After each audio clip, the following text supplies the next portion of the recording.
Thank you, Philip. Good evening, everybody. My name is Simon Oliver. I'm Professor of Theology at Durham University. I'm also one of the residentiary canons here at the Cathedral and Director of the Durham Cathedral Institute. Before we begin our discussion this evening, a few practical matters. First of all, you will have noticed that there is an empty seat, and that is because of LNER trains. So unfortunately, Ed Balls is delayed. We have hopes that he may be able to join us, and we wait and see, hopefully. So our first speaker, Nick Robinson, will discourse with us for around half an hour, and then we will have a Q&A session. Now, for our Q&A, we use an app called Slido. So when you arrived in the cathedral this evening, you will have been given a slip of paper with a QR code on it. If you scan the QR code, it will take your phone straight to a website where you can type in questions and they will magically appear on the iPad I have in front of me. You can type in and submit your questions whenever you want at any point in the evening. You can also see the questions that are made public, and you can vote up the ones you like and vote down the ones you don't like. And when it comes to the Q&A, we will group some of those questions and we will put them to our speakers. So please do engage with that as you feel the need and the inspiration. For most of us during our lifetime, we've taken democracy for granted. But a number of recent surveys suggest that confidence in democracy is waning.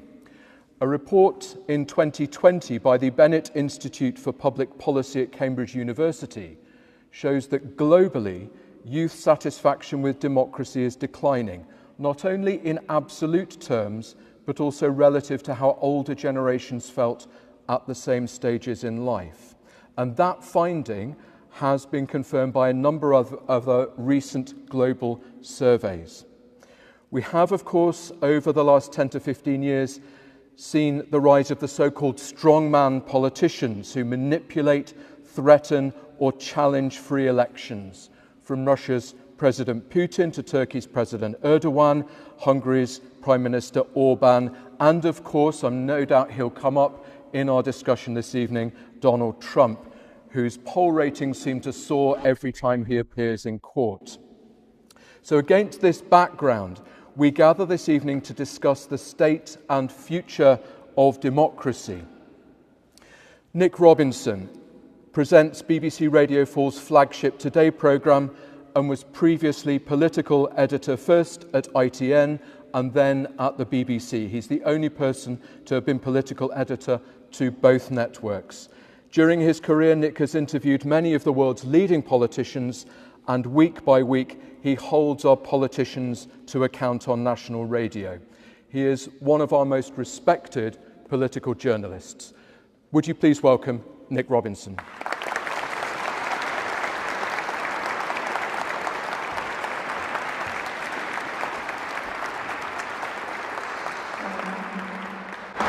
Ladies and gentlemen, thank you very much indeed. Now, if you came here for a few cookery tips, the exit is just at the back there, don't worry. Anybody want some dancing as well? Can I begin with an apology? I am not Ed Balls. Now, there were times when I used to report on Ed, and he was a politician, of course, member of the cabinet before that, and he was an advisor to Gordon Brown. But because I was on the telly a lot, I was the famous one, and then the other knew who he was. Or if they did know who he was, they generally wasn't quite rude to him. Now, it is like walking, we live quite near to each other in North London, it is like walking around with a celebrity. So I genuinely apologise for the fact that Ed is not here. Now, Ed is stuck on a train somewhere. If you thought I was really fiddling with my phone, it is because due to the masterful modern technology that we have, we're going to try and contact Ed. Now, can you all concentrate very hard? It's like one of those kind of David Blaine experiments. Look. What we will do is, it is possible that we will manage to get Ed Balls live in Durham Cathedral. Let's give it a go, shall we? Wait for it. Oh, is it that bit of the track where they don't really signal? Ed, are you there? Oh, hold on, Ed. We're going to turn you up. We're going to turn you up. Wait 2 seconds. Try again, Ed. Oh, no, it's not. Do you want to try on your phone, sorry? We're not really quite.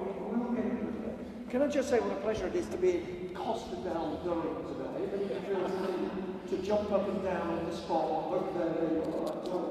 I've got my Durhams.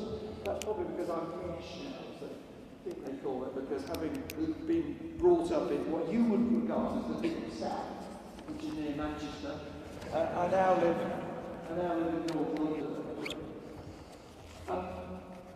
They always say in broadcasting that you shouldn't work with children, you shouldn't work with animals. I now am going to add to that list former politicians as well, who are meant to breakfast television.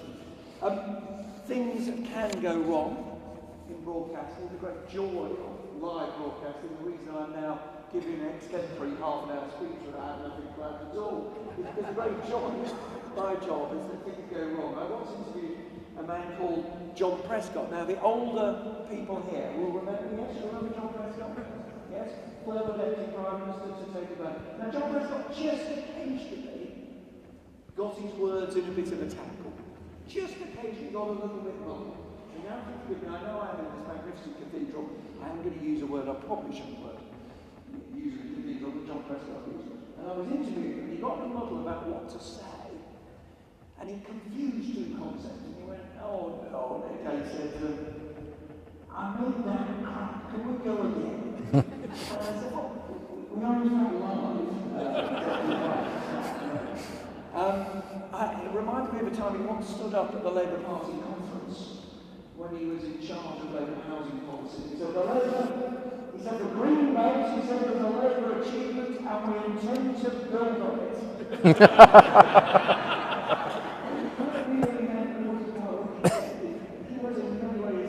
British equivalent of George W. Bush, a man who once stood at a lectern rather like that one and said, in very serious terms to the American people, he said, our enemies are as innovative and resourceful, and so are we.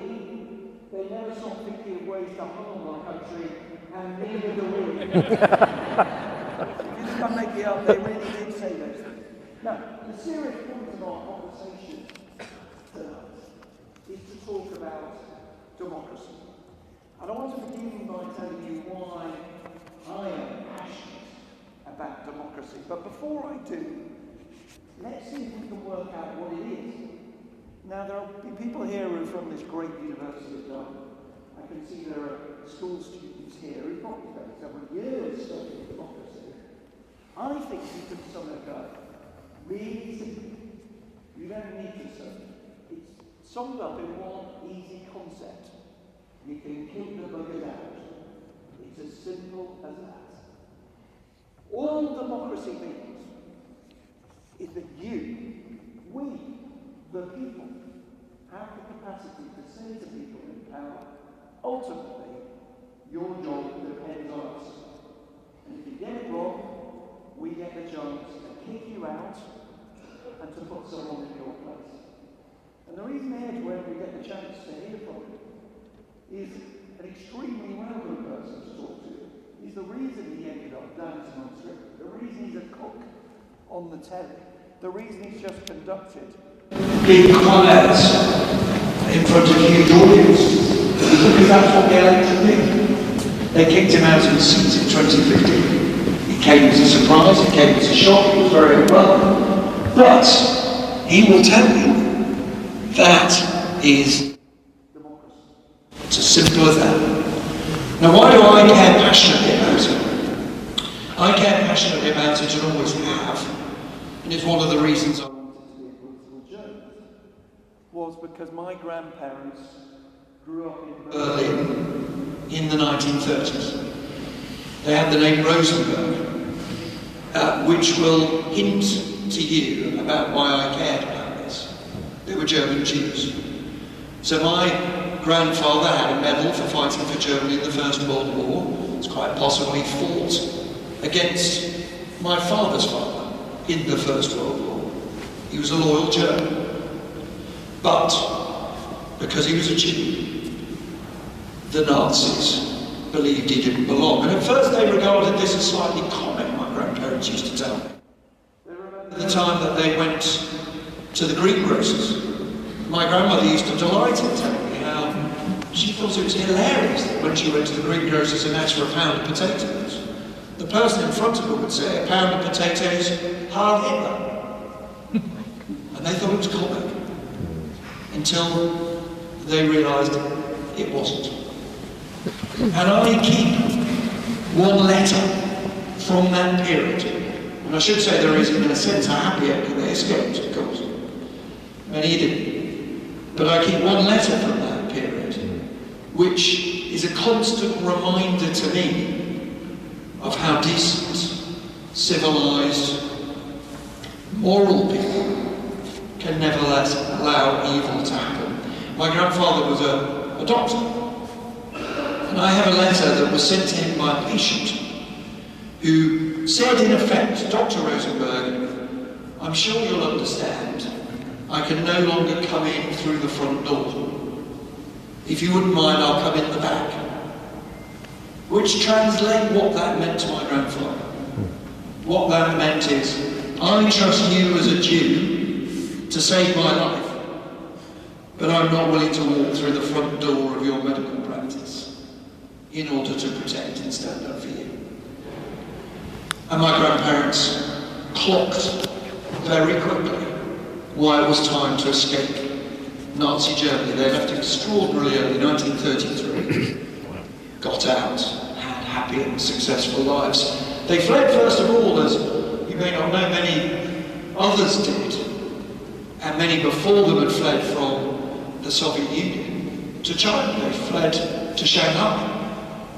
Lots of East European Jews, lots of German Jews, lots of white Russians, they're called, people opposed the communists, lots of people are fleeing the British Empire because they've fallen out, their finances have gotten them into trouble, or they'd had an affair, or life hadn't worked out, headed to Shanghai, a great international city at the time. And my grandparents had a happy and successful lives until the communists came, and once again they were forced to be refugees. So when people ask me, why do you care about democracy? I say my family had to flee the Nazis and the communists. They had to flee two ideologies, two systems, who believed that at worst they didn't have a right to live at all, and at best they had a right to live, but no right to have a say over their future. And if you ever despair about democracy, and I'm sure we all do at times, we watch the television, we listen to the radio, we see the behaviour of our politicians, we think that what they're doing comes nowhere near what we hope from our public servants. Just please remember the fundamentals that in our family's lifetime, and as I look round this cathedral, there will be people here whose parents have had to flee from political systems that don't believe in democracy. So that's why I care about it. But it is also, I suspect, why I was complacent about it.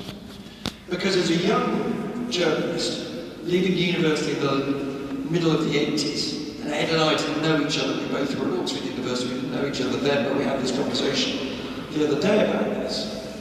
We both emerged from university at a time when it was a period of incredible optimism in the world. I, as a young producer at the BBC, remember sitting in an edit suite. I was a producer then, not a reporter or a presenter.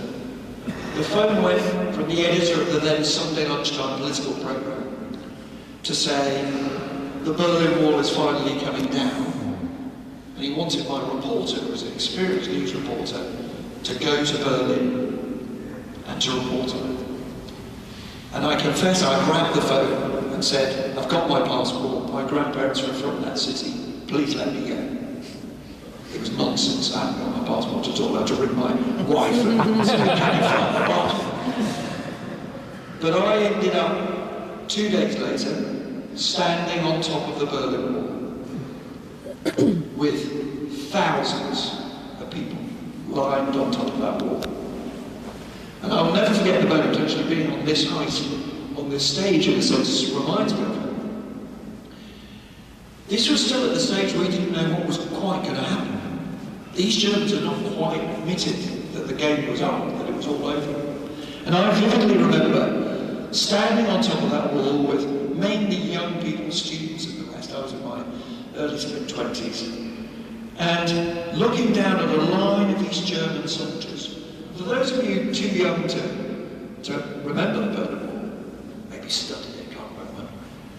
People died for merely being in that space down there. Merely trying to cross from here to 3 rows back, that was a death sentence. And I remember at one moment, the man almost next to me jumped. Suddenly there was silence. The whole crowd stopped because he had jumped to stand at the feet of these German soldiers. And you could see fear in the eyes of these German soldiers. What are we supposed to do now? They knew what they would have done the day before. Or the day before that, they would have shot him. What did they do? They went silent. And then he reached into his pocket and he took a flower and he handed it. And there was a pause. To me it felt like a lifetime, it was probably a matter of seconds. But the East German soldier took the flower and we erupted in applause. There was singing, there was dancing, because then we knew it was over. Now that was a wonderful moment, because I thought the divide in Europe was over. Suddenly Poles would be like Germans, Hungarians would be like the French. Now if you're the young people here sitting at the front, you think of that now. You think, well, if you want to go on a holiday, you can go to Poland or Hungary. You couldn't when I was a kid. It was unthinkable to do that sort of trip. But I believed that was it. This was a victory for freedom. It was a victory for democracy. And I was lucky enough a couple of years later to travel with David Dimbleby when I was working on Panorama, and David was presenter, and we travelled to interview Nelson Mandela soon after he came out of prison. And I met Mandela, which was one of the great privileges in my life, and thought, more freedom, more democracy. The racial, so the ideological divide in Europe had gone, the racial divide in South Africa had gone. Progress was all one way. It was all inevitable. It was just a question of how quickly democracy spread. I travelled to China with Tony Blair and saw this extraordinary spread of wealth in China. When I first went to China, the average Chinese person didn't have, not just a car, they didn't have a fridge. Didn't have a fridge. We're talking 25 years ago, we're not talking 50 years ago. And I saw that spread of wealth, and complacently all the prime ministers I travelled with, from Blair to Brown to Cameron, all thought, once wealth spreads, once the market spreads, freedom will follow. When freedom spreads, democracy will follow. And I remember standing in the great hall of people, great enormous hall like this, headquarters of the Chinese Communist Party, putting my hand up and saying, Nick Robinson, BBC News, to ask a question of Premier Wen, who was then seen as the great reformer of the Chinese Communist Party. And they were boasting because they'd started to introduce what they called village democracy, the ability of people to choose their village leaders. I put up my hand and said, won't you talk, Mr. Premier, about democracy? But it will only exist, won't it, when people can vote you out of office. I have to say there was a silence, a little bit like the silence in the Berlin Wall at that stage. It wasn't. I looked at Blair, it was like, oh God, it's the BBC again. I'm not sure I'm trying to deal with these people. But, of course, he didn't really have much of an answer. But we had that optimism, we had that view because of these events that were taking place, that democracy would just spread and spread and spread. And the question I want to address tonight, maybe take some of your questions on, is, well, what happened? What went wrong? Well, the first thing I think that you have to think about, in the words of that old advisor of Bill Clinton's, it's the economy, stupid. The first thing we got wrong, and I hope when Ed joins us, if he can, he as an economist, as a former Chancellor Chancellor, will explain this in more detail. But the first thing was we actually miscalculated, all of us, what globalisation meant. So yes, globalisation did mean that the walls came down, that you guys would think that you could buy your t-shirts or your iPhones or your whatever it was from China or Vietnam. Yes, that happened. Yes, that would spread wealth. So there was a new middle class in China and India, Indonesia and elsewhere. Massive spread of wealth. What we didn't realise is that it would spread something else too. That globalisation would spread inequality. It would spread instability and uncertainty. As what happened is, non-governmental organisations, corporations, had power that governments didn't know how to deal with. So just as we see now, as there are leaders gathering in Dubai for COP28, what you really know is that more powerful than most of the people there is Elon Musk. More powerful than most of the people there is the boss of Apple. They're the boss of Amazon. Bezos. These are the people with power. And yes, they brought us cheaper goods, a much greater range of goods. But they also produced huge insecurity. And when that insecurity and that globalisation effect meant that when there was trouble in an American bank, it spread to banks all over the world. So that we saw the banking crisis of 2008. Suddenly, you saw the music stop economically. And an anger start to begin. And I believe much of what we're seeing today dates back to that banking crisis of 2008. And the fact that people ever since then have thought, hold on, the banks got bailed out. In Britain, at least, no banker went to prison. One or two did in the United States. But hey, we're being told we've got to have austerity because of that bank crisis. We have to have less money for our public services. We get less money ourselves as real wages are dropping. So that sense not just of greater inequality, but a sense of greater uncertainty, but also an anger at what was seen as an unfairness. So the economy, in my view, underpins much of the political instability that we're seeing around the world. And that's another important point, ladies and gentlemen. Sometimes, and it's particularly true because I work for the BBC, people get angry with the BBC. I mean, now it's about Gaza, but it was about Brexit. There is a danger that we're terribly insular.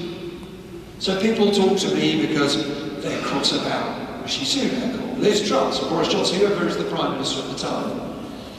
And they say, as someone did to me the other day, if it weren't for you, if it weren't for the BBC, Nigel Farage wouldn't exist.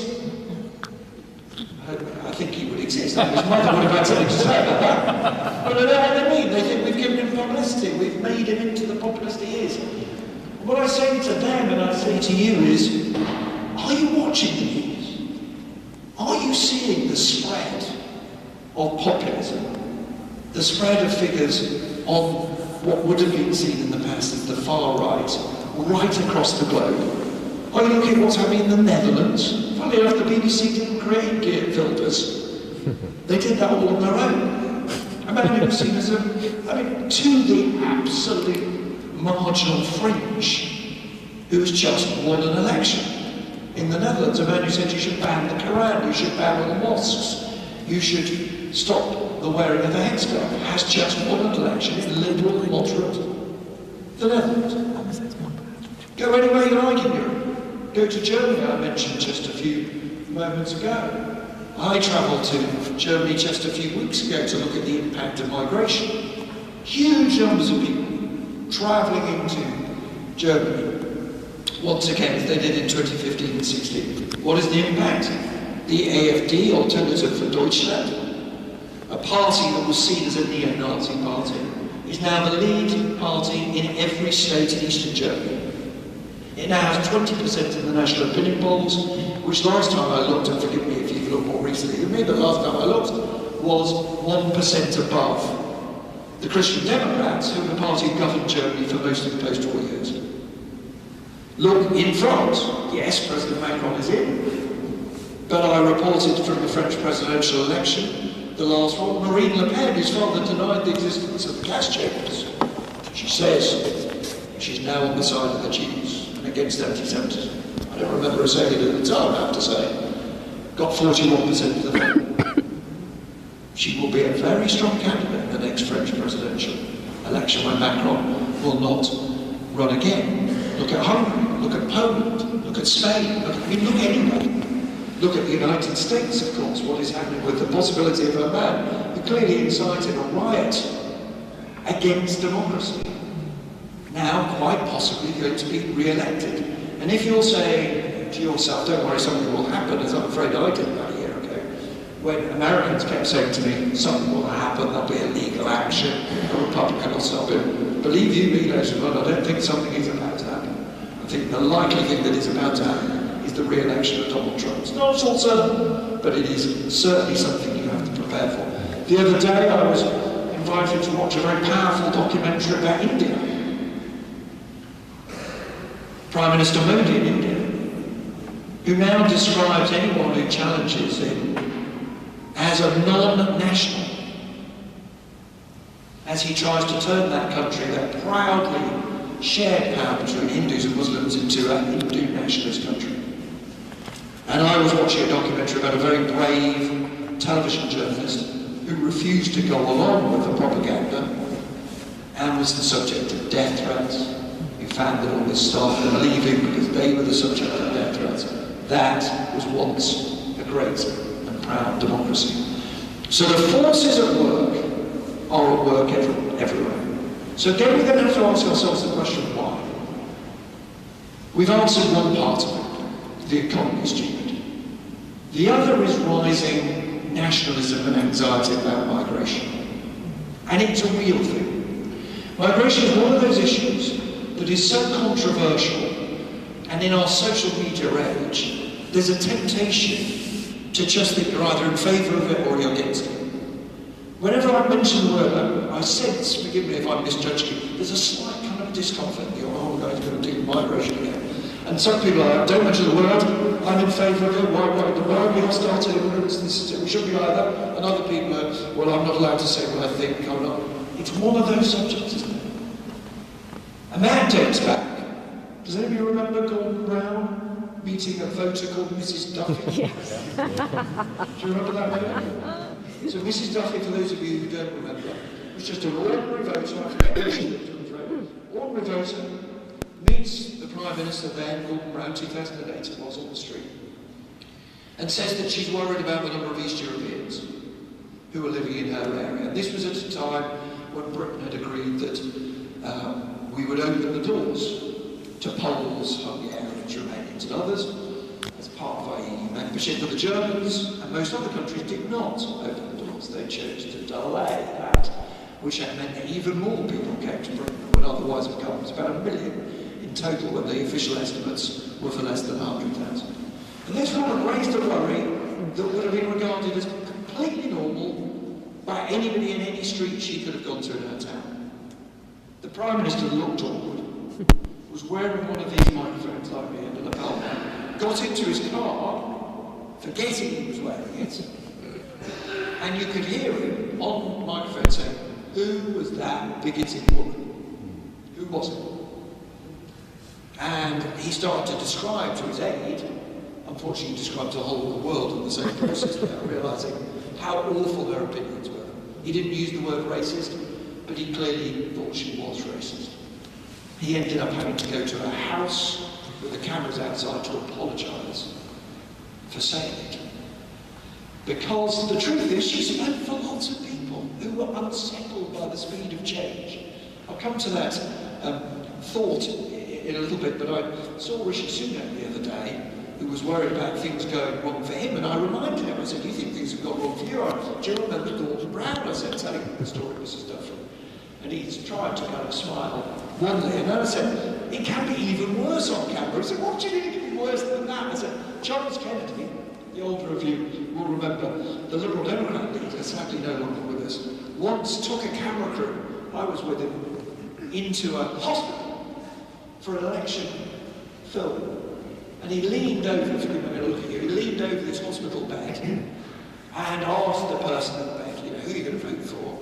And the person said, which I think had obviously been fixed by one of his aides, Liberal Democrat, which was the right answer. And he then did what we in my business called asking a question too far. Don't ask the follow-up question. The follow-up question is, what are you in for? The answer, brain surgery. That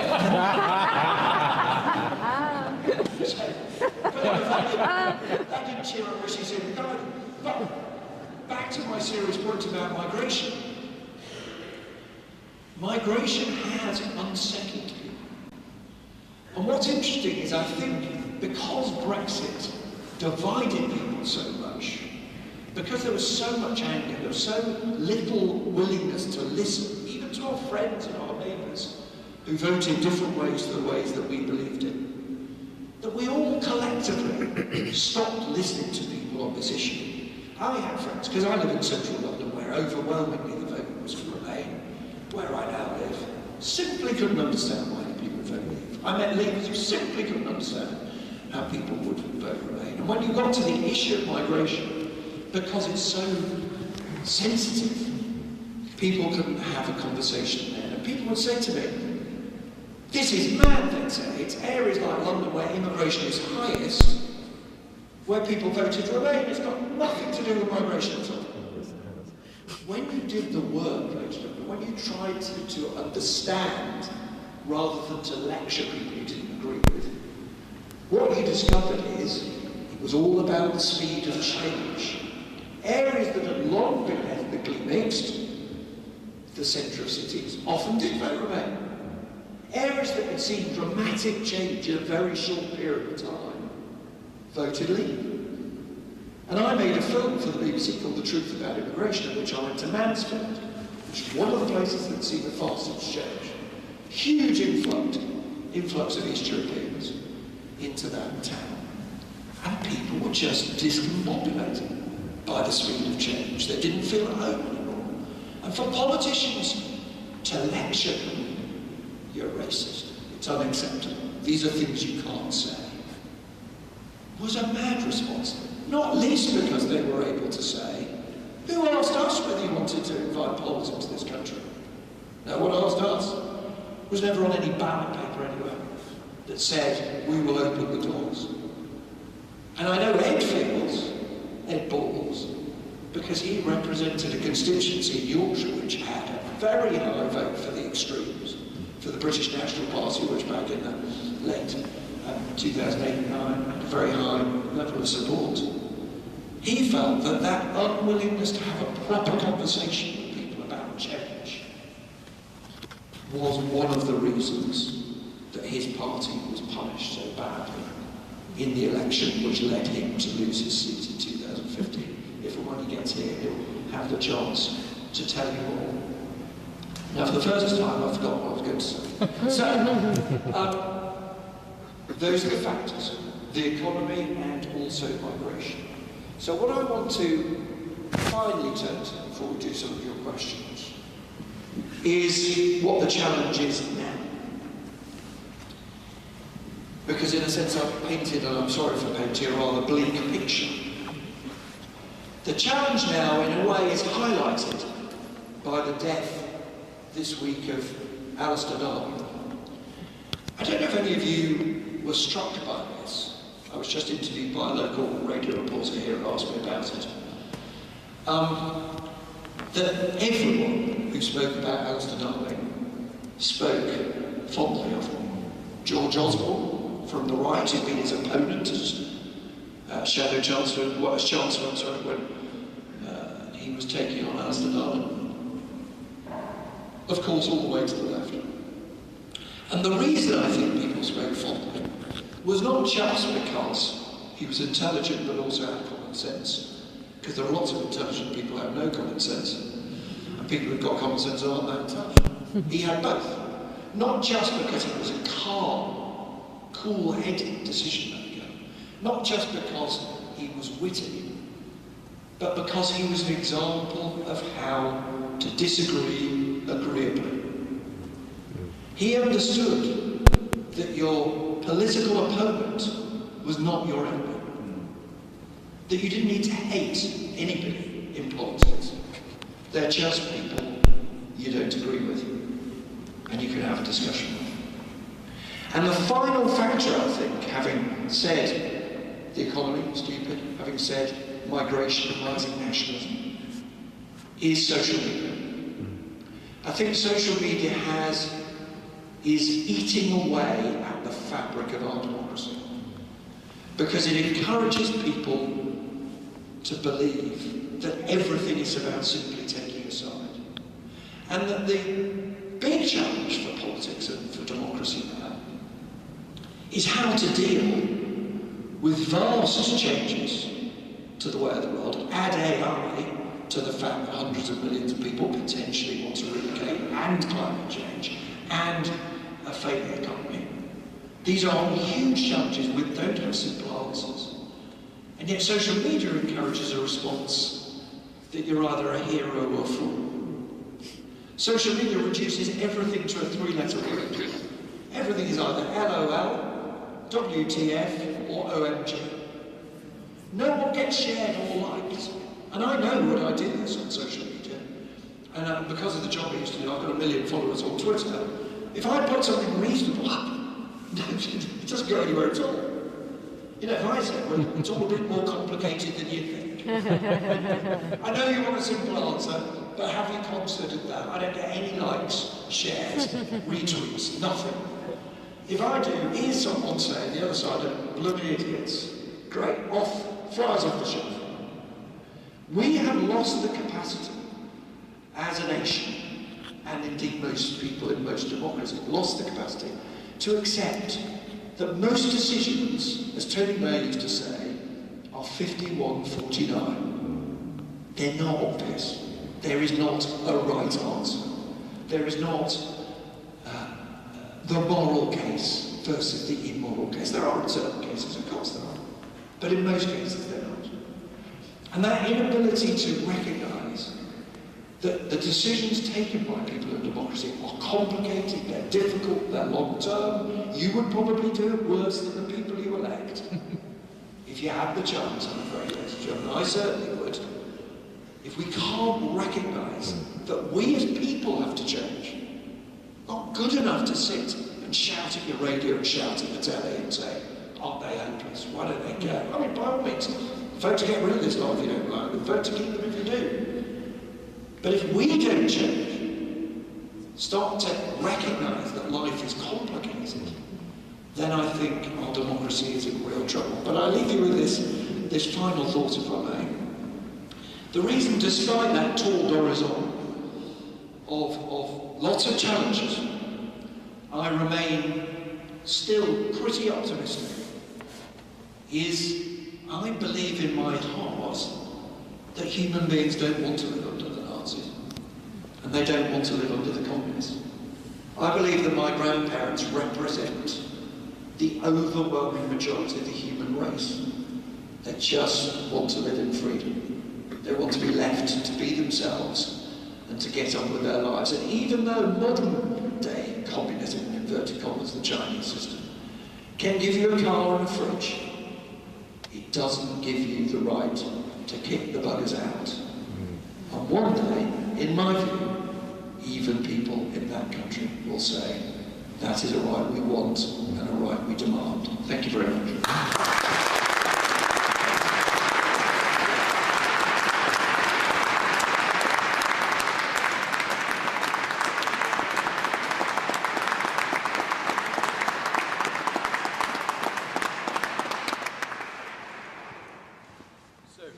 Ladies and gentlemen, now is our opportunity to put questions to Nick. We've had a large number already on Slido, so if you do have a question you'd like to put to him, please do submit it as soon as you can. Nick, I'm going to start with the most popular question, probably only needs the very briefest of answers. Thank you, Adam Bakewell. When can we have a democratic vote on nationalising LNER? As soon as possible. Thank you, Adam. Nick, you mentioned Alistair Darling. We received the very sad news of his death and the decency with which he conducted himself in public life. And you remarked that that's across the political spectrum. I wonder whether our reaction to Alistair Darling is indicative of the fact that he really stands out amongst politicians for his decency, for his calmness, amidst this melee at the Westminster Parliament of bifurcation of fighting and so on and so forth. And I wonder whether that prompts a question about the state of the political classes at the moment. We are on our 5th Prime Minister since 2016. We may end up with a 6th next year. Your successor at the BBC, Laura Kuenssberg, has recently produced a series, The State of Chaos, about the state of our politics, particularly post-Brexit and the political classes. So we have a question: do you think the recent behaviour of politicians has undermined the public's trust in democracy? Well, undoubtedly, the fact that politics is so unstable, the fact that we've had allegations about politicians right at the very top, Boris Johnson will face the inquiry next week, being accused of lying while in office about something vital to the public health, of course. That plus the instability of him going, then Liz Truss, then Rishi Sunak, arriving, 3 Prime Ministers in just a matter of weeks. Of course, that must reduce faith. And indeed, there was a shocking poll, you alluded to a poll at the beginning of time, but I forget the exact numbers, forgive me later, but people were asked if they would prefer a strong leader, even if they weren't democratic. And a shocking number to me, I think it was around 40%, said that they would quite favour that. And I think undoubtedly, let's do hands up. Who here feels that their political leaders has reduced their faith in democracy? Can you put your hand up in your group? Well, I think the majority of the large number. Anyway, so I think it's a very common view. I would say, and I really don't think we can place it about this, but I would say, look, the removal of Boris Johnson, was democracy working? The removal of Liz Truss, was democracy working? In other words, in other countries, and we don't think, if Vladimir Putin had been to a party while having obviously would be out of office. No, Boris Johnson was forced out of office because his behaviour became unacceptable to his cabinet and to his parliamentary party, but they didn't blow a bubble because it was unacceptable to you in the main. Now, I don't want to speak for everybody, there may be people in the audience who think he was hard done, I was unfair, the media misrepresented it. So, but I'm just saying that is a fact, that that's why he went. They could read the rooms. Liz Truss went in big part because the markets aren't enough, but in the end because people thought this is unsustainable. Boris Johnson will be on the witness stand next week. Matt Hancock was on the witness stand today in the COVID inquiry. That is democracy in action. These are people being held to account. And their successors, and again, I don't want to assume that they're better or worse, it's not my job to do that. But whether you love or loathe Rishi Sunak or Keir Starmer, whether you think they're charismatic or whatever, it's just slightly dull, as many people seem to do, clearly it's the reassertion of a kind of stability, it's a reassertion of a kind of seriousness about decision making. So, yes, there have been periods, and we have lived through a period, I hope for all our sakes we don't live through again, not stability. But the system is kind of correcting itself. Thank you. We recently saw Geert Wilders win the popular vote in the Dutch elections. He's often touted as the Dutch equivalent of Nigel Farage. They have a proportional representation system. He's not likely to ascend to power as Prime Minister. Nevertheless, do you think, Nick, that the PR voting systems allow a broader range of views to be represented. So one question we do have is, are extreme policies a consequence of the fact that the votes of up to 20% of the electorate, Greens and Lib Dems, for example, don't really get represented properly in the first past the post system?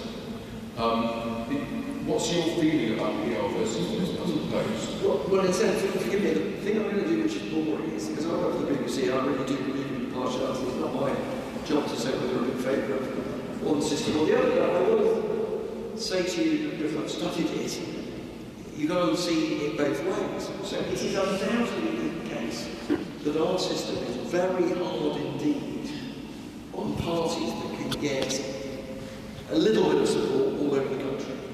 So if you spread your support thinly, the Greens, the Liberal Democrats, slightly lesser, which for a reason I can't see, but actually you may not like it, but UKIP and the Brexit Party got almost 4 million votes and no members of Parliament.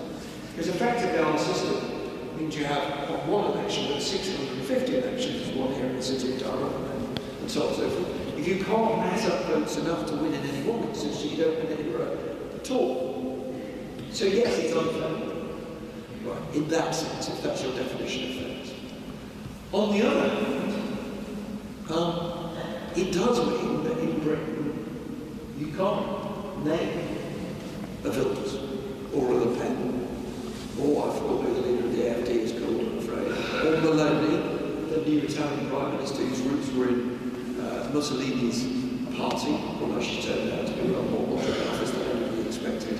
There is no equivalent, because what the first past the post system does is force the two big parties to be quite broad coalitions, so that they've got to have, as it were, David Cameron on one wing and Suella Braverman out there, or Jeremy Corbyn and pick who you like, Rachel Reeves. Now that has problems, because lots of people, don't like Suella Braverman, therefore don't like the Conservatives. Lots of people don't like Jeremy Corbyn, don't like the Labour Party. But it has a kind of moderating influence, because the Tories cannot ignore the sort of people that Suella Braverman speaks for, who are angry about immigration. Now, that means that there's less support for a far-right party, a nationalist and anti-immigrant party. Go to Scandinavia, for example, the True Finns. We all thought Scandinavia when I grew up was this place where high taxes, wonderful welfare state, and everybody would be happy if we lived like that. What's happening? In Finland, the True Finns, who want to literally pack people off and take them over the border, they got 20% in recent people. So everywhere you look under PR, you're getting around about a fifth of the votes for anti-immigrants. I hesitate to use the language far because it sounds pejorative, I'm trying to be descriptive rather than pejorative, but you get those sorts of parties. You don't get it in Britain. Now you have to decide. This is a really difficult choice. I think it drives less fair on the one hand, but it kind of contains the extremes on the other hand. Nick, we've got a lot of young people here at the Cathedral tonight who are in years 11, 12, 13 at school. Do you have any thoughts on what schools can do to foster a healthy democracy? How that gets incorporated into our education system? Yeah, one thing I believe in very passionately is debating. I was lucky enough to go to a school where my very inspirational physics teacher, Mr. Book, ran a debate society. And I now do a little bit of work for a charity that tries to spread debating into less privileged schools, called Debate Rate. It goes into schools that have no restrictions, because it tends to be restricted to independent private schools. Not exclusively, but tends to be. It teaches people to debate. The reason I think debating is important is because what I did at school is you had to take the opposite side to the one you believed. And I think if any of you debate in school, that's what you should make yourself do. Work out something you feel really strongly with, and then force yourself to take the other side of that debate. Because the exercise of trying to understand someone else's point of view, the exercise of having to make a case for that other point of view, to listen respectfully to someone else's point of view, I think is incredibly important. I think to have democracy in schools, so you have your own elected school councils or representative bodies, I think is an important process for people to go through as well.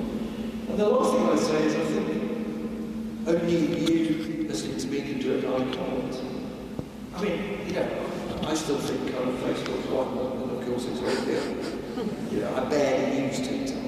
I don't use any of the other, you know, I use Instagram a bit, but I'm way out of date with social media. It requires you, I think it would be interesting to do, to analyse why what you're seeing on your social media feeds is leading to more and more division and more hatred. I mean, there's a lot of evidence that a lot of the anger in the Israel-Gaza war is not simply because it's horrific, to be honest, it's horrific on both sides, but it's also because the propaganda videos appearing on TikTok designed to stir up emotions, anger and hatred are forcing people apart in a way that if you simply listen to each other, I think for young people to analyse and to sort of take ownership of that, so not going to let this happen, it would be a really helpful thing to do.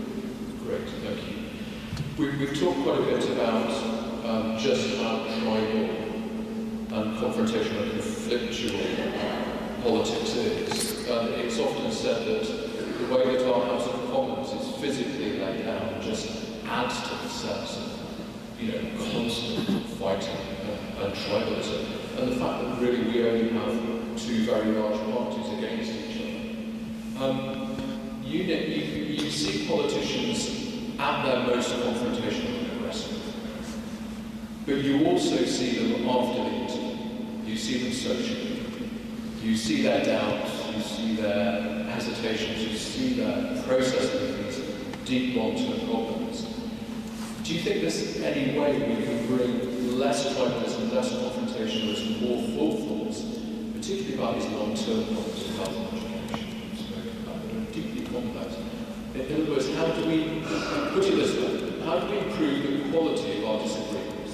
Yes, it's a very, very good question. It's very hard to answer, because I think the difficulty, this is where I do think social media has changed it. When I started at the BBC in 1986,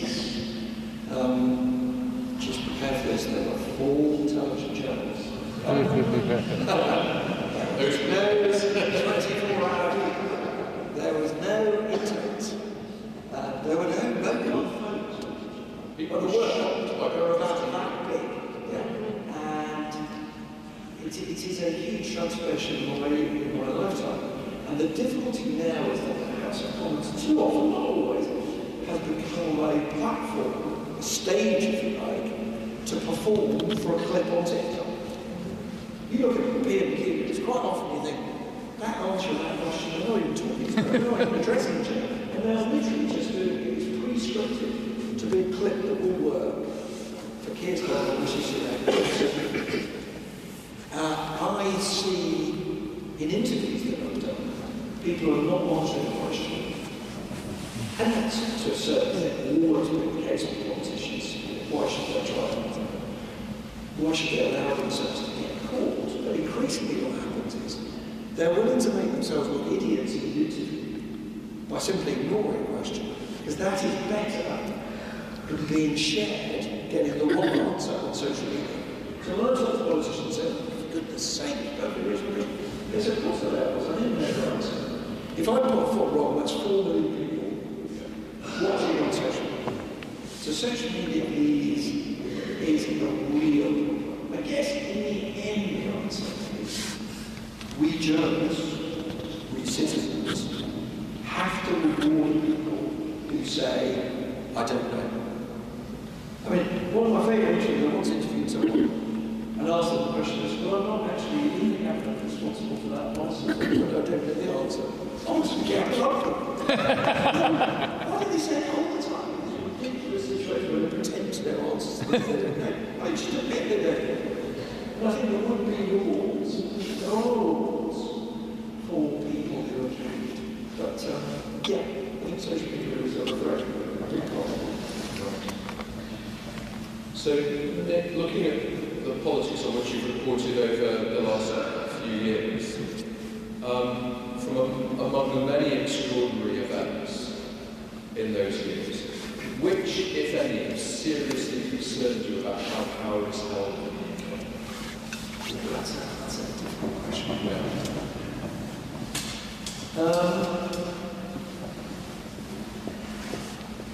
Well, COVID, it's quite... Well, okay. Let's go back. The Iraq War. I was political editor of ITV News in the run-up to the Iraq War. And I was in and out of 10 Downing Street all the time. I was reporting from Downing Street on what the Prime Minister was saying and thinking, and we actually had an extraordinary access. I was in there a lot. And I remember coming out of the gates at number 10 and bumping into Tony Benn. You all remember Tony Benn? To the younger amongst you, I mean, he was in some ways the Jeremy Corbyn of his era. Jeremy Corbyn was a great admirer of his, great radical figure of the left, very charismatic, great speaker. Very likable and Tony personally as well. And I bumped into Tony. He said, he said, it's the embedded journalist. And I said, what do you mean embedded? Now, to people who don't recognise the phrase embedded is usually used to mean reporters that go to a war and they're embedded with the military. And implied in that is you don't really have any freedom at all. When Jeremy Benn went to Gaza, was embedded with the Israeli military. Sorry. He had to do and go to the places they agreed and operate with their orders. I said, what do you mean embedded, Tony? He said, well, you're embedded. We're Tony Blair, that's what you do. You go in there, he tells you what to think, you come out and you tell us. And I have to say, there haven't been that many conversations that I've had where a politician, I mean, I spent most of the night going, what does he write? Has he got a point? And I realised that partly because political journalism dominates in this country. So I found myself as political editor being the lead item on the 10 copies for anything from health crisis to a prison escape to an economic situation. I'm a generalist, I'm not an expert in any of these fields.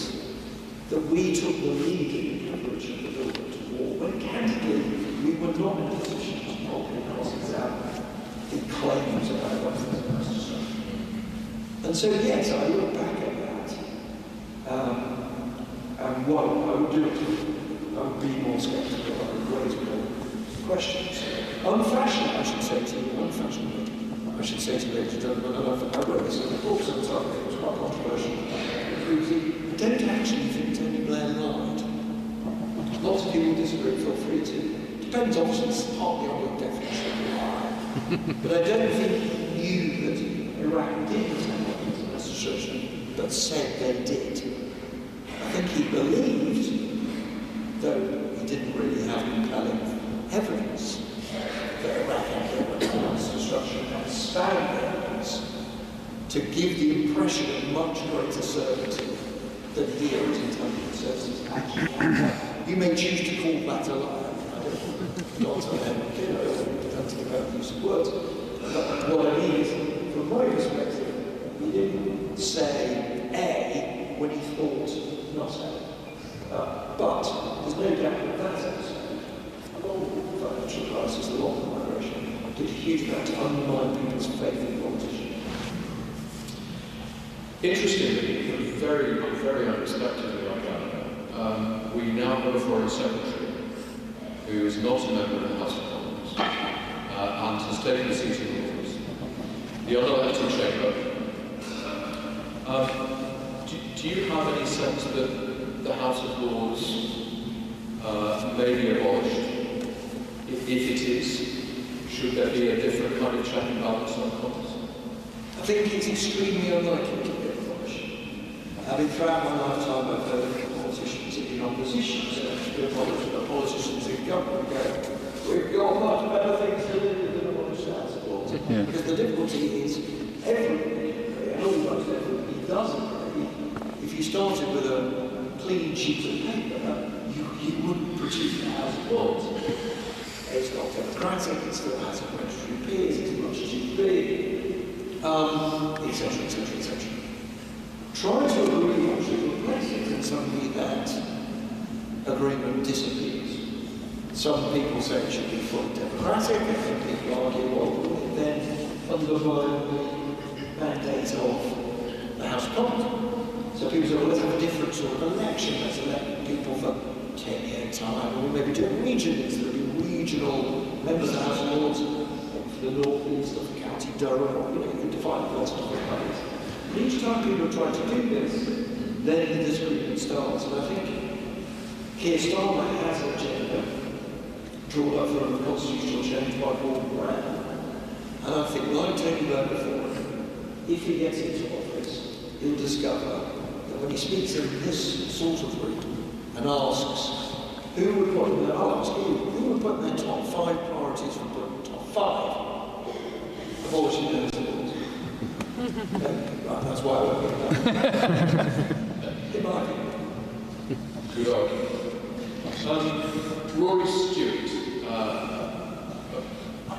frontline, I think, very politician, no longer in frontline politics, has proposed an idea of citizens' assemblies as a way of, I suspect, grounding democracy more in local communities. Do you think that idea is any mileage? Yes, I think potentially it does. First of all, let's just, I don't want to assume that everybody knows what a citizen's assembly, but essentially the idea is to hand a problem over to a group of citizens, quite often chosen at random in the way that a jury is chosen, who maybe spend, in some models they just spend a long weekend, in other models they may come back to an issue every weekend for a period of months, so it's quite a commitment to time to resolve an issue. I think there are certain issues it's very good for dealing with, and there are certain issues it's very bad for dealing with. I don't think you can hand to a citizens' assembly the great debates of our age. You can't ask them to decide whether you should cut taxes or spend more on the public services. That's what elections are for. You can't just hand them over. I think when there are issues that are divisive and which conversation will make them less so, they can help. In Ireland, for example, a traditionally deeply conservative Catholic country that has radically altered its attitudes to homosexuality, for example, to gay rights, to abortion and other issues. Citizens' assemblies performed an important role of doing what I just said you guys should do at school, which is forcing somebody who believed that abortion was wrong in the eye of God to sit in the same room somebody thought it was a woman's right to choose. And they didn't emerge from those meetings often changing their minds, but they did emerge from those meetings with respect for the other side, with an understanding. Because it's usually perfectly possible to accept that for religious reasons someone thinks that the unborn child should be protected. That's perfect. Now, as it happens, it's not my religious conviction, but I'm perfectly happy to accept that it's a deep and sincere view of the view that should be respected. I hope that someone with that view will come to respect the view about women. They're not going to resolve this. There is still what we do that they found in Ireland on some of these contentious social issues. It made it easier, for example, I think about gay marriage. It made it much easier to take that step to what would have been seen as quite radical social change, but in a way that people felt they'd been heard, felt they'd been brought along. Oddly, I think this issue of race and migration. I think in those areas where there was rapid change, if people had said, not that you've got a detail whether people move in or not, that's not for local people to do, but we're going to sit around, we're going to get in Polish immigrants, we're going to get the old white working class, we're going to talk about what it is. Is it jobs that's the issue? Is it access to public services? Is it housing? So that the prejudices that grow up, they've taken our jobs, they've taken our houses. It's much harder to think of that. If you know that Stefan over there, exactly. Generally, when you look at race issues, people say, no, I'm perfectly happy with my neighbour who is just goes on. We hate the other, or we're encouraged to hate them. Again, I think citizens' assemblies as well, bringing people together, could reduce those divisions. So, Nick, these surveys that show that younger people in particular are scrutinising democracy, looking at other possibilities. I'm interested to know why you think that's the case. It's obviously true that people currently in their late teens, early 20s don't even remember what communism used to block.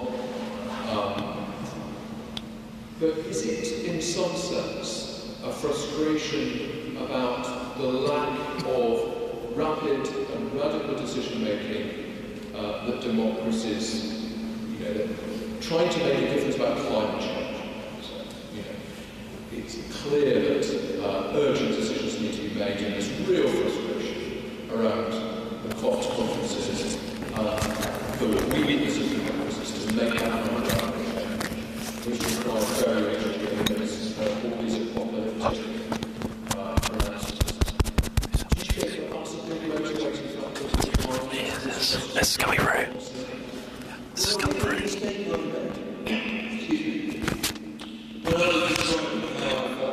Hello.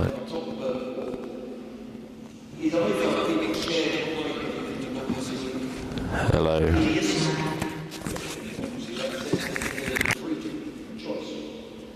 And I realise now that for most people, they don't think about politics in their daily lives. I've got to break some news to you, ladies and gentlemen. You're all freaks. We're all freaks. Here we are on a Friday night in a cathedral talking about democracy. Seriously, this makes us, I'm very glad you are here, so thank you for coming. It makes us all odd. Most people aren't like us. Most people don't think about politics from 1 year to the next, let alone 1 day to the next, beyond that kind of a bit of abuse about some of the things they did. And I think what I didn't understand enough is that for most people, their test of democracy is a simple one: does it deliver? And that delivery can be at a low level, sorry, not low, it's not low, but it's a basic level. Does it get me a decent, stable job? Does it give me a rising real wage? Does it get me a house? I did a programme, I present a new thing called the Today podcast with Amal Raj, and yesterday we recorded one about the housing crisis. And you've got half the number of young people able to own their home compared with when I was buying a flat for the first time. You now need 8 times your income on average to buy a home, whereas when I bought it was 3 times, and that felt quite painful. And in the last 2 years, rents have gone up 22%, and the number of properties available to young people has declined. My son is 23, he wanted a flat in Manchester, which admittedly is a hot spot. But should be, because it's nearest the greatest football team in the world. And there's another one called City down the road as well. And he applied for no fewer than 200 flats before he got one. So I think that just as it were, the basic level of failure to left alone the ground level of what are you doing about global peace and climate change. Yes, it's the perception of the failure to deliver. But I mean, I'm going to be there always the glass half full person. COP26, 28, I'm sorry, at the moment, I don't know, obviously, you'll have to forgive me if I don't COP28, you've seen the king, an unelected king, speak to the world, calling for action, saying we don't own the planet, we own the planet. You have had governments around the world, autocrats and democrats, talking about phasing down oil. Now you may want to just stop it, that may be your view. You may want it to happen in 2030 or 2050. But I interviewed the head of the chair of the Committee on Climate Change, who's an official government body, it's an independent body. He said, we are looking at seeing the peak of carbon emissions in the next year or two. In other words, they're going to start to go down. That is legit. If we catastrophize, if if we just convince ourselves that we're all going to learn, I have this argument on camera recently, people did founder of Extinction Rebellion, I don't know, it was a podcast called Political Thinking. And you're welcome to watch him, listen, and agree with him. He has endlessly retweeted it as evidence that I am an example of the problem, I'm an establishment figure, I'm complacent in the failure of global warming. I prefer to take the view that there is progress, and then you guys as voters have to decide whether there's enough progress or whether you want to vote for more of it. But there is change. There really is change. And I think it's to deny reality to think nothing's changed. You spoke earlier about the real optimism about the spread of democracy after the Fourth Berlin Wall, 1989. I was about to start at university at that stage, studying politics, economics, philosophy, and I felt that optimism as well. And then we get the attempt to export democracy into the Middle East after the Iraq War. Was that move, do you think, naive? Has it actually led to destabilising those regions? Our attempt simply to export on this wave of optimism? Yeah, I think undoubtedly, I think even Tony Blair that the view that you could topple a dictator without doing much thinking or planning about the consequences of doing that, and then as a result, democracy would emerge, was at best naive and was at worst an awful, murderous, disastrous miscalculation. And it was rooted in part, wasn't it? Because we, Westerners from relatively homogenous societies, had not really thought how democracies worked, how democracies would function in more tribal societies, in which there were societies in which one group, like the Sunnis or Shia, the Muslim divide, and tribes, Arabs and Kurds as well, would simply seek to assert power over the others, not for political partisan and right reasons, but for reasons of ethnic or tribal supremacy. So yes, it was fantastic. Given we're sat in what Bill Bryson called the best cathedral on planet Earth, one really ought to ask this question, and I think it's a subtle one. Is the role of religion a help or a hindrance to democracy? Commissioner Durham's over here.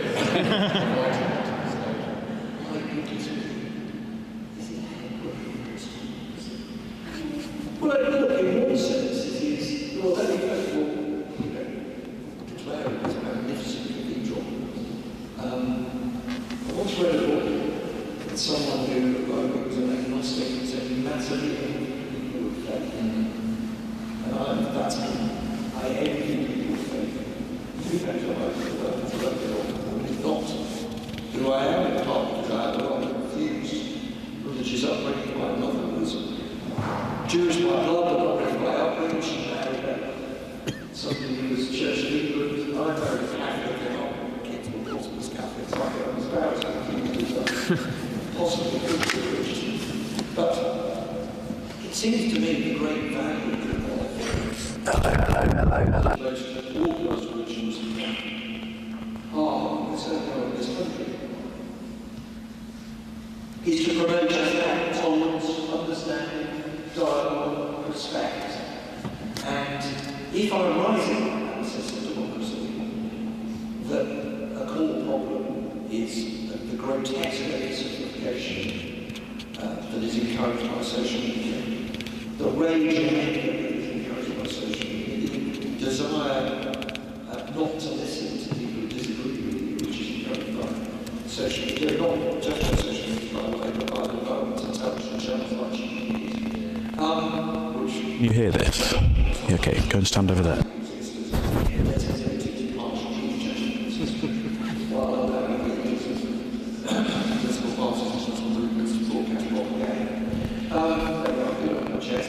It's to get back to your questions.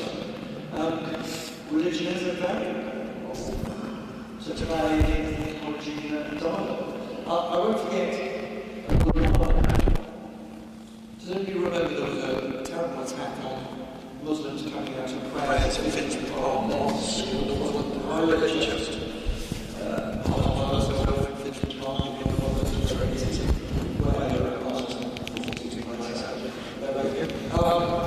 And it was very hot. And I remember having the windows all open because it was so hot.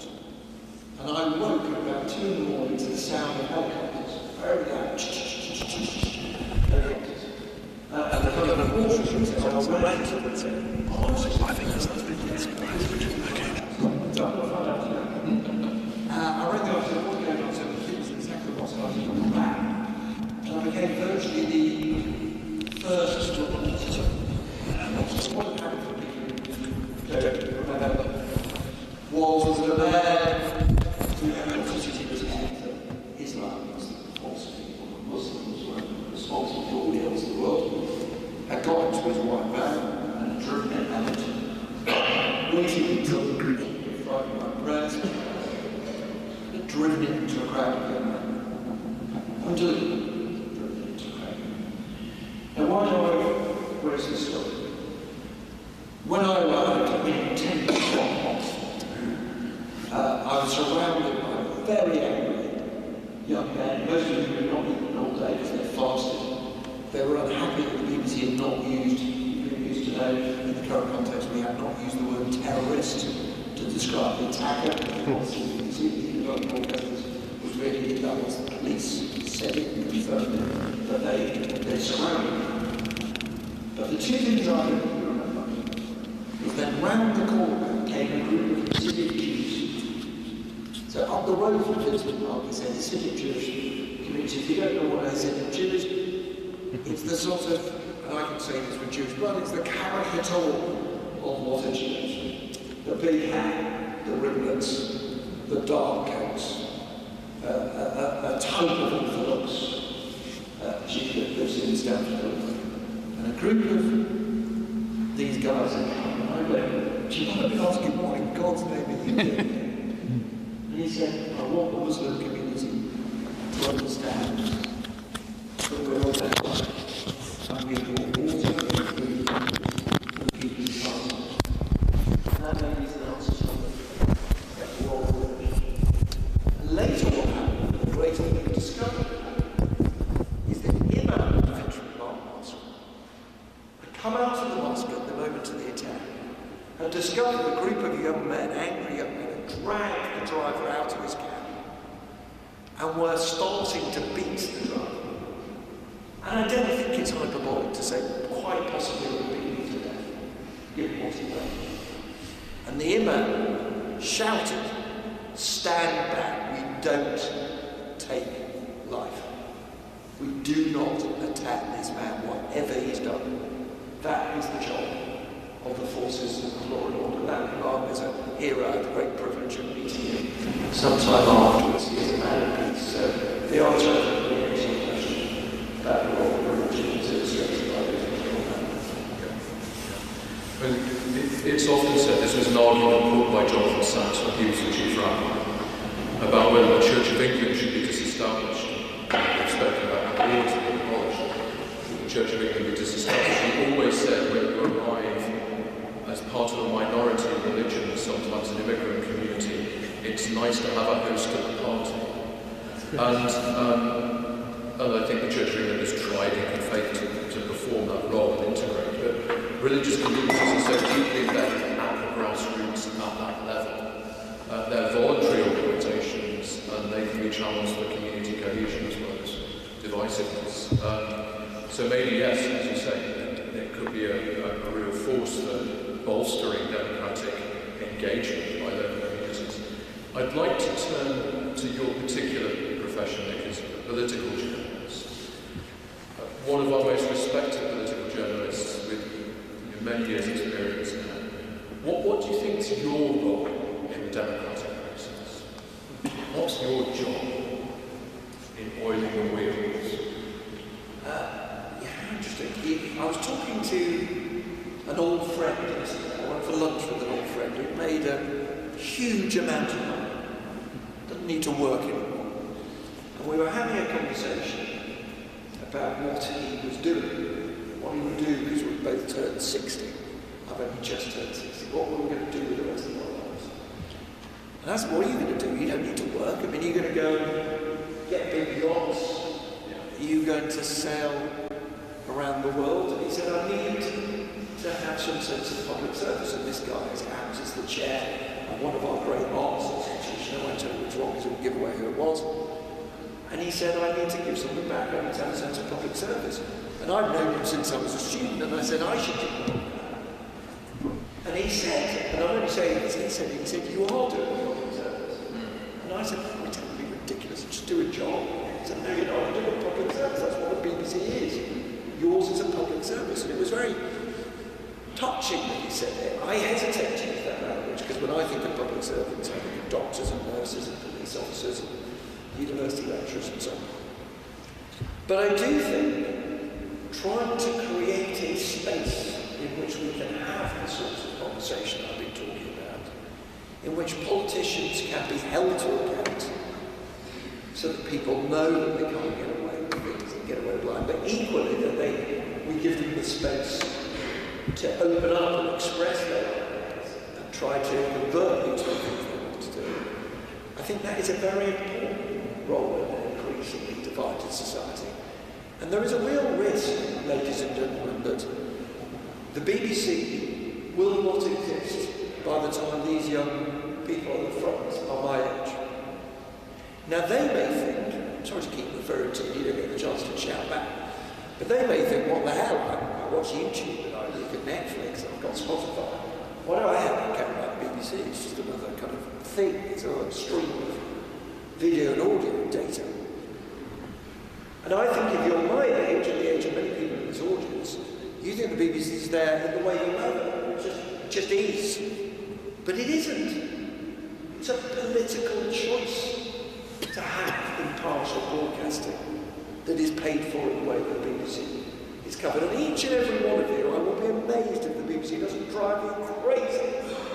At least once a week, maybe once a day, if you don't shout at your radio, your television quite regularly. But I put it to you that if you look at what the alternative is, if you look at Fox News in the United States, where they deliberately lied about the result of the 2020 election, this has now been proved in court. We've got the emails, we've got the WhatsApps, we've got the documents that says from Rupert Murdoch through the company executives through to the presenters of Fox News, they not only knew that Donald Trump had lost the election, they thought in their own language he was an idiot. But they told their viewers the opposite. Because the advertisers of the network said you're losing viewers because you're not telling them what they want to hear. If that's what you think, and forgive me, you may think I feel rather strongly about this, will you please make a stand for the broadcasting that we have in this country? You need to argue for it. Now, if you think, oh, well, look at America, that's like saying if you change the health service, you end up having to pay to have an operation. There are lots of other models. Look at India, 27 news channels, where that man I mentioned earlier, driven out. And the news channels are filled with people who scream into the camera about effectively lynching people who are soft on Muslims, who are non-nationals. That is the route that we could go down if we allow our media to be treated in the way that it is in many other countries in the world. So forgive me getting passionate about it.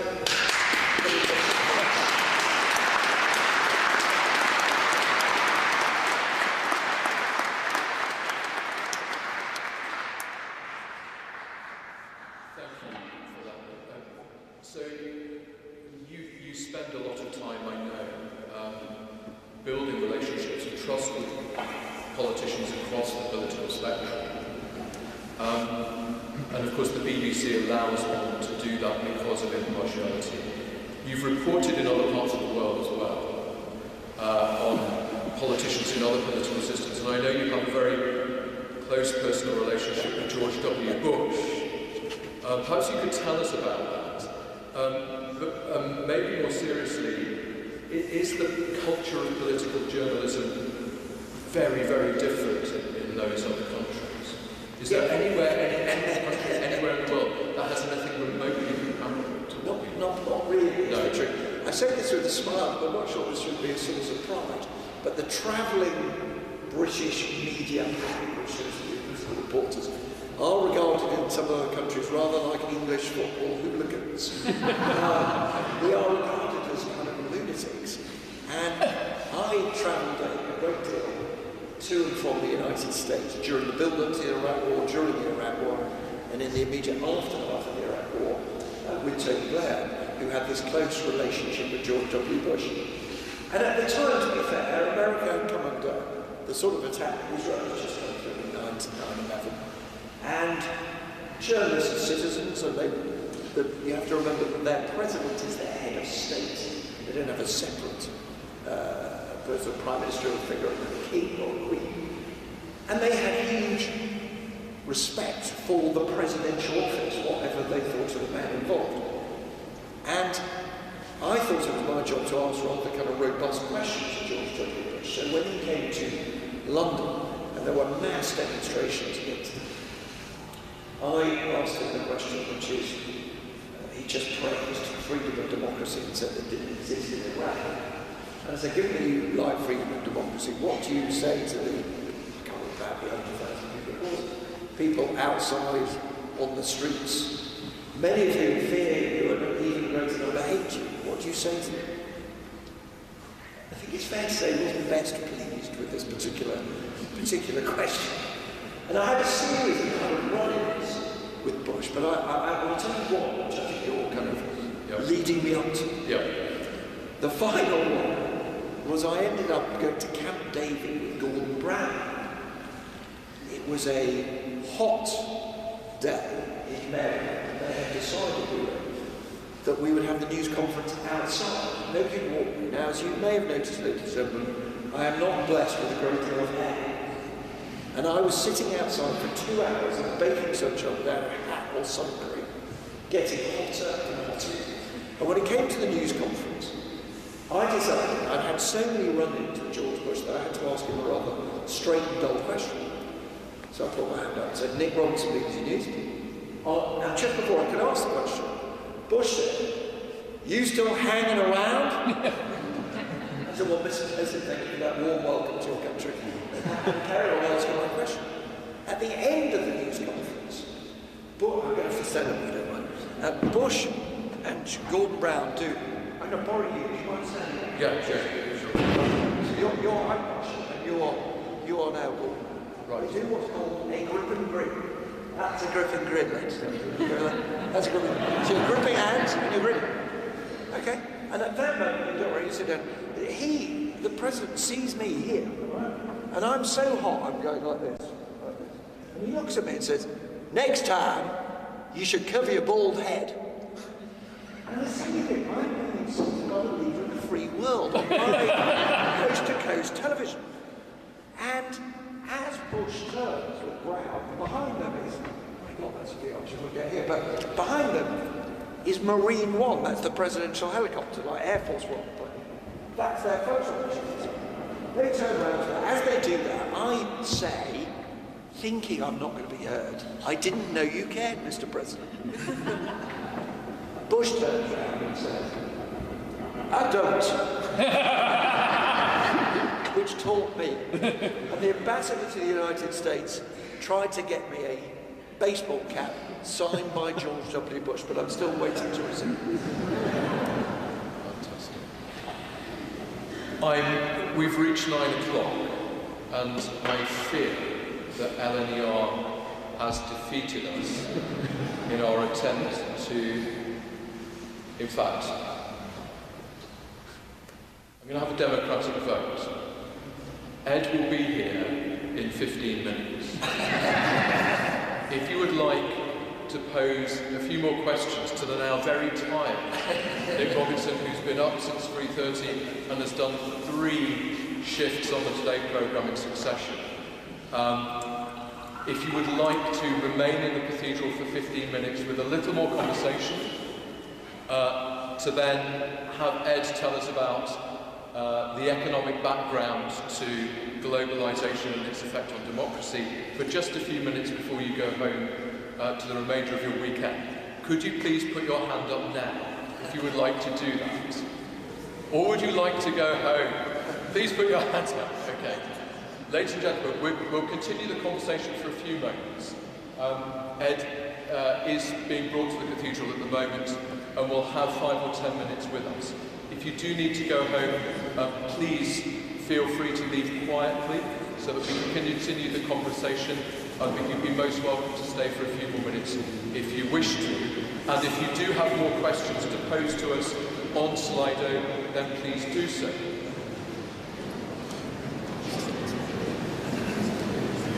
One question, Nick, that has arisen a couple of times is the question of devolution. We have a number of people leaving. Yeah, that's absolutely fine. Okay. Tell them the president's on. Please do. Right, ladies and gentlemen, I'm going to try and warm you up, those of you who are still staying. Am I allowed one other story about a foreign president? A disrespectful question, okay? Okay, I'll do this and then we'll do some more serious questions, because we all need warming up, don't we? And you've been very patient listening for this long. I do apologise for not being Ed. And we were going to do a chatty thing rather than a lecture, so thank you so much for giving me your patience. But while we're on funny stories about presidents, I should just tell you one other if I can. My other favourite person to deal with was President Sarkozy of France, because he was quite a character, Sarkozy. And strange things used to happen. Now, what used to happen, I used to cover European summits. And the problem with covering European summits as political journalists is that you don't actually get to talk to the politicians until the very end of the summit at a news conference. But you're trying to work out what's going on by sending text messages or WhatsApps into those meetings. But the only other thing we could do is to have a camera crew when the presidents and the prime ministers and the chancellors, in the case of Germany, would emerge from a meeting. And we would film them and try and get a sense of their mood and what they look like and so on. On one occasion during the Eurozone crisis, during the Eurozone crisis, I sent a camera crew in order to film Sarkozy and Merkel come out of a meeting, because there was a huge crisis there. And my cameraman came back and he said, yeah, we got them walking along. And then Sarkozy separated off and started to chat. And I said, great. Did you pick up what he said? I said, well, I think so, they said. So we went to my house, we shoved the tape in, and we listened, and the sound wasn't very good. So we got some technician in to boost the sound, and then my rather rubbish schoolboy French wasn't good enough, so I had to get someone in to understand the French. And by this time, it's like 16 minutes to the 10 o'clock news, and this has to be in my piece. It may be the most important thing in my piece. I said, come on, tell me what he said. And this translator's kind of hesitating, looking a bit like, do you really want to know? Oh, yes, I really need to know. What did he say?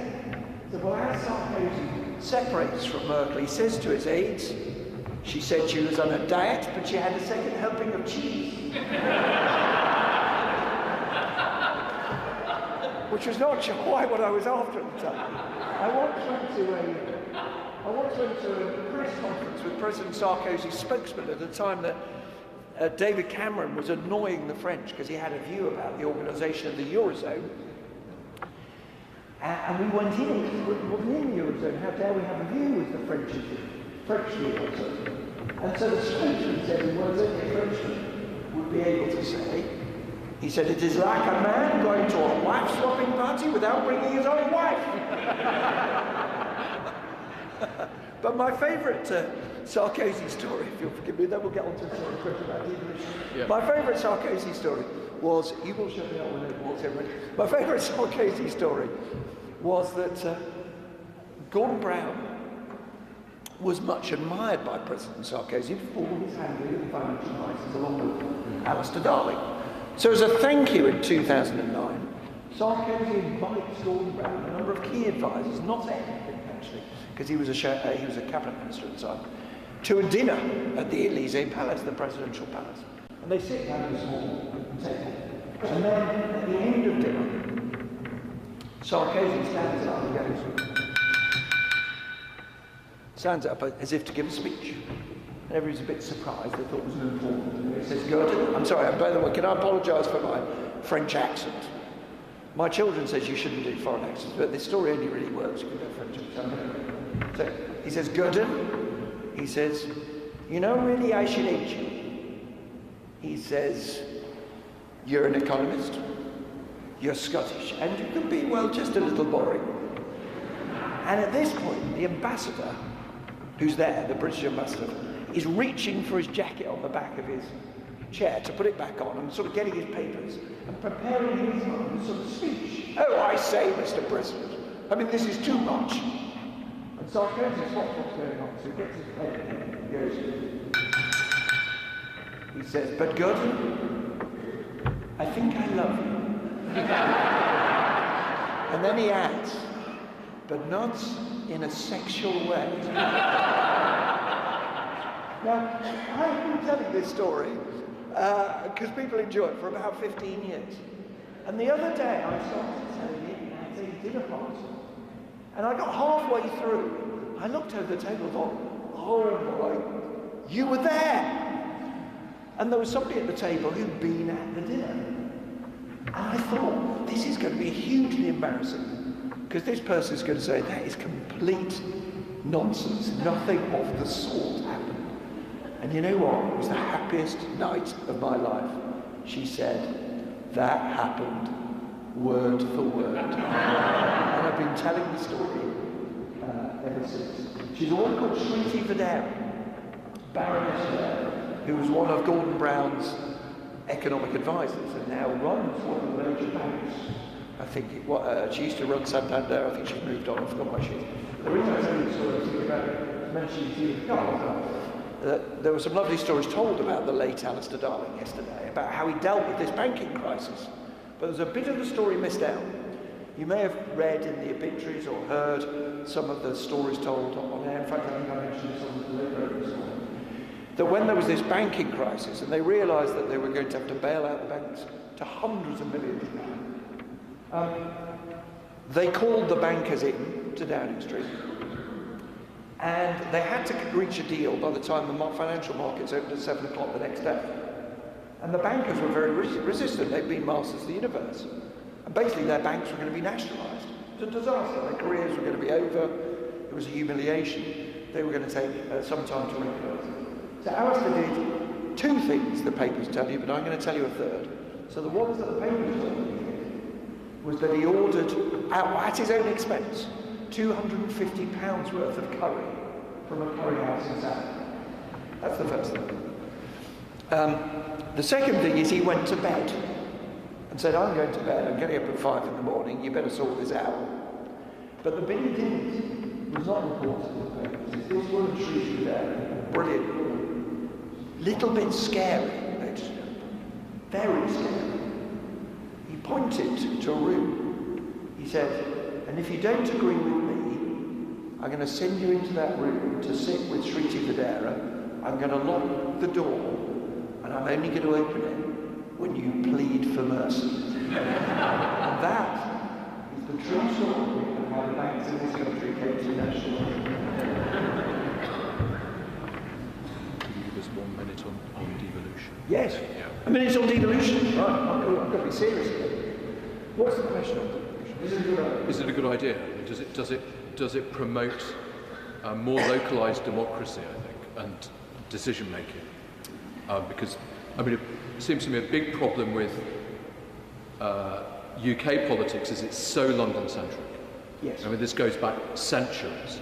Arguably goes back to the 16th century, and a lot of people in the northeast of England, this lies behind the Brexit vote, feel deeply disenfranchised from a London elite.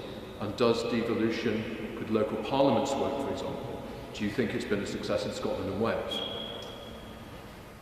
Well, I think there's no doubt. I think there's a consensus that there should be more localised decision making. There's a consensus among parties. It's again, the hardest thing is working out exactly how you do it. Let me first of all endorse what you said. On the night of the Brexit referendum, I, for BBC TV programme toured the country from Edinburgh down to London through the night as the results came in. And by chance, I like to tell my producers it was because I'm a political soothsayer, we arrived in Sunderland 10 minutes before the vote that made it clear that Britain would vote to get out of the EU. That vote in Sunderland was the moment. I don't know if you were watching, ladies and gentlemen, that night. That was the moment we knew it was going to happen. But the reason I mention this in the context you're saying is that as I arrived, a group of people gathered round me to talk about what had happened, because they saw me with the camera crew, they recognised me off the telly and wanted to have a chat. And they said, this is the first time in our lives our vote is counted. And I said, what on earth do you mean? And they said, there's a completely safe seat.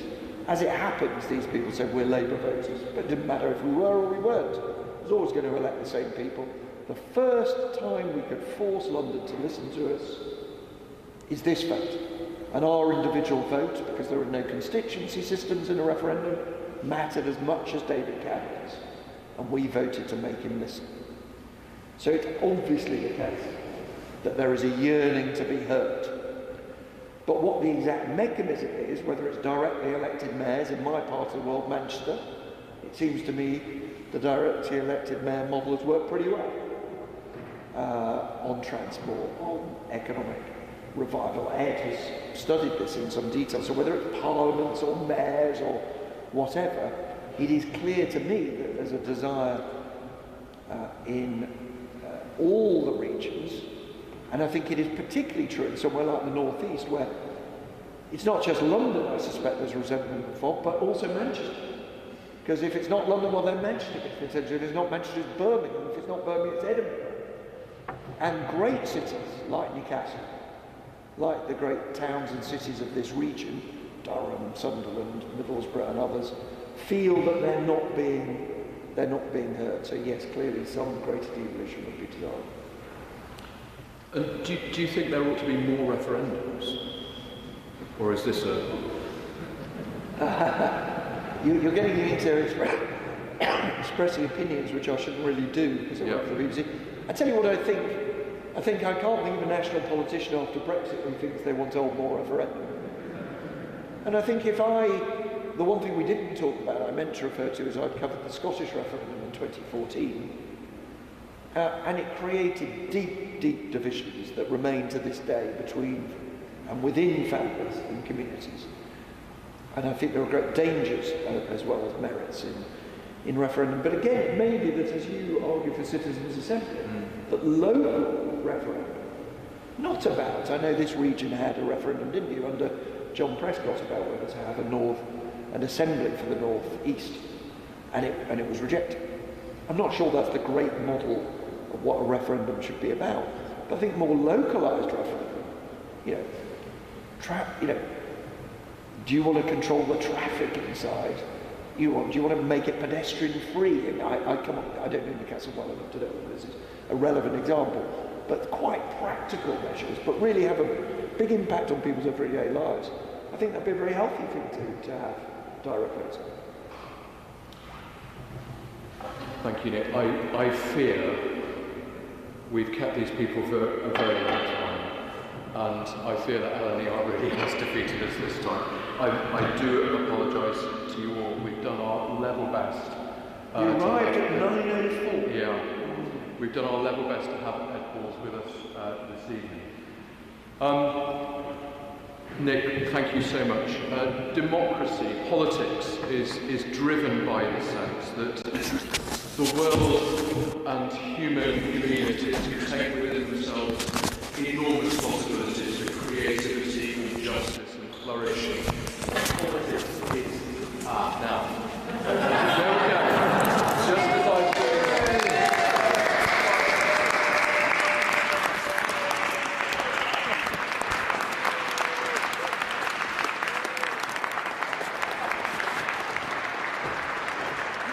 Hi there. How are you? How are you? Hello.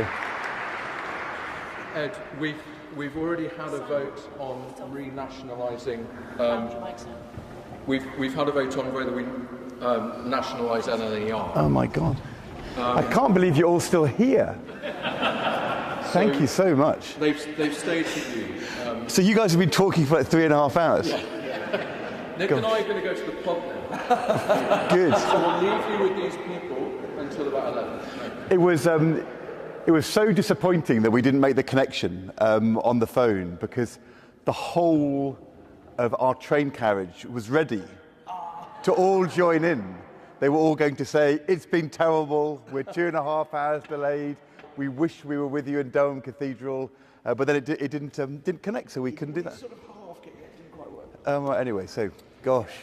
Ed, could you conclude the evening? Yes. Before I do, just give me a quick recap. What's been covered? I think people think they want to hear more from me, Ed. Do they? I mean, What I said, how's it been? I said that you would explain what had gone wrong economically. I described how I'd stood on that Berlin Wall and I thought democracy was forever. Right. And I said that you and I had a conversation about how our view of what globalisation would do had been proved wrong. And I said, you were cleverer than me and you would understand it. So you want me to do serious stuff? I mean, Yeah. I thought you wanted me to explain why my career collapsed and how I ended up climbing Kilimanjaro with Little Mix. But that is, that is not... Take a vote. They want referendum. Which one do you want? Who wants Syrians? Hands up. Who wants some stories about Strickland? Who wants to go home? I mean, that's what I'm worried about. So, shall I give you one serious thing? Yeah, and then we'll do your, by-election. Okay. When I lost my seat in 2015, I had a phone call from a guy I'd worked at Harvard, who'd been the Treasury Secretary, called Larry Summers, who said, come back to Harvard and be a fellow at the Kennedy School, and that'll give you a bit of time to work out what you're going to do next. And I did that, and I went back to Cambridge, Massachusetts, and it was the first time I'd been there since I was a graduate student, 1988 to 1990. So it was, whatever that was, it was a good 25, 30 years on. And when I went back, Harvard was the same, and the restaurants were the same, and the students all looked the same. And the only person who was different, really, was that I used to be 21 and now I was basically 50. So it was a bit of a shock from a midlife crisis point of view. But when you go back, you have those moments, and you have the chance to think, well, how is the world different from what I was expecting when I was a young graduate student 30 years ago? And actually, the more I was there in that first few months, the more you kind of reflected on the way in which things had gone wrong. And I think one of the things that I've kind of learned, and you learn this partly in politics as well, but one of the things I talk to students about now when I'm at Harvard is that there are things which you get wrong, which at the time you're getting wrong, and those are the unforgivable ones. And there's times when you, in politics, you have a feeling that something's not quite right, and you have to listen to those feelings, because even if you can't rationalise it, you should listen. But actually, the worst mistakes, but actually in some ways the most forgivable ones, are the ones where you have a really clear view about how the world is going to develop, and it's actually those foundational assumptions which turn out to be turned upside down. And I kind of thinking about it now, at Harvard 88 to 90, and then coming back and being part of Labour going into government with Gordon Brown and Tony Blair, I think there were 3 assumptions we had about how the world would work economically. And actually, they all turned out to be wrong. But the 3 assumptions were, first of all, we thought that when economies went wrong from the point of view of stability and inflation and the macroeconomy, it was normally because governments made big mistakes. And normally governments made big mistakes by spending too much or being too inflationary. So all the reforms we put in place to make the Bank of England independent, to lock in fiscal rules were to try to stop the government messing up stability. And actually that worked really well. And we said, we think we've put the boom-bust cycle behind us. And the second thing back then, in the early 1990s, we thought that the big challenge in our societies was going to be people who were less well off, with less good skills, falling behind. Most people would be fine, but inequality was going to be people in unemployment who would sort of get left out. The Sunday Times would call it the underclass, but we would think of it in terms of long-term unemployment and people who are being locked out of society. And so a lot of the things which we did with the minimum wage and the New Deal were all about trying to make sure that you kept everybody in the economy. And then the third thing was that we thought globalization, which was accelerating at the time, and I think has been an amazing force for good in terms of reducing global poverty, we thought globalization, which in the 70s and 80s and 90s was about money moving around the world, the big thing which was happening at that time was companies choosing to relocate their businesses to Asia, or in the first instance actually to Spain and then to Poland and Eastern Europe, to go looking for cheaper labour. So globalisation was going to be about production. And actually then what happened in the second part of New Labour into the Cameron-Osborne years, first of all, there was a massive financial crisis. It was a massive financial crisis when actually inflation was low and when actually public debt was quite low, and we all thought we had stability, and then suddenly we destabilised the whole world, and it was a mistake. And I think a lot of people thought, well, these guys, we thought they knew what they were doing, and actually they've kind of messed it up. Then the second thing which happened was that the inequality didn't turn out to be people falling behind. Actually, the inequality was the richest people surging ahead, and people in the middle saw actually their incomes stagnate. I mean, incomes haven't really risen in Britain for the median earner, but for 20 years, and the same thing is true in America. And that was a different set of problems. And then the third thing which happened, which again dates really from 2004-05 and has accelerated ever since, was globalization turned out to be actually about the movement of people, much, much more than we ever imagined. When we didn't have transitional controls on East European countries coming into the European Union in 2004, it's because the estimates were that 5,000-10,000 people would come rather than 250,000. And I think when you put those three things together, what do you see? Well, you see the beginning of populism, you see the beginning of disgruntlement about politics, you see the beginning of what led us to, in Britain, to 2016. We thought we could trust these people, but actually the elite, the governing class, didn't know what they were doing. We thought we'd worked hard and played by the rules, and actually we, the people in the middle, we're the ones who've seen our income stagnate. I mean, that's not fair. The rich have got richer and we haven't. And then actually migration turned out to be far more destabilizing to jobs and terms and conditions and communities than anybody expected, to the point where when you got to the 2016 referendum, the pace of migration was the biggest issue in all the opinion polls. And I think when you put those three things together, three assumptions we had about the world turn out to be wrong because we didn't see them, we didn't manage them, and the political reaction to those events has been really serious. And part of the challenge in the commonality between Geert Wilders in the Netherlands or Trump in America, or part of the pressures we face in Britain are people who say, don't trust the governing class, you're playing by the rules but not getting the rewards, change is happening around you in a fast way which you don't understand, and they're not managing it. Those three things, I think, were the economic underpinnings of what's happened. What a huge relief, because you basically said something quite similar to me. It's good. Oh, well, there we are. Anyway. No, you've said it much more articulately. Was that a bit long? I've been on a train for 5 hours, and I finally got to say what I was going to say. Do you know, Ed, it was worth the wait. Thank you. Thank you. Thank you.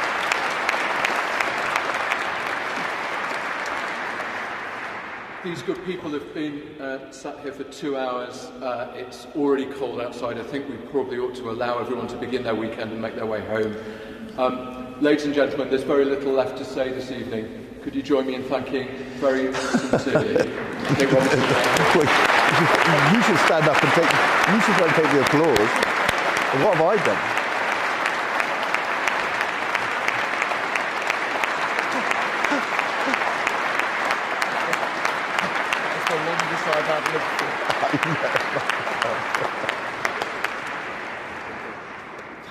We're done. Yeah. I mean, I've only just got going. Anyway, fine. Thank you so much to everybody for coming, and I apologise that I couldn't do it for longer.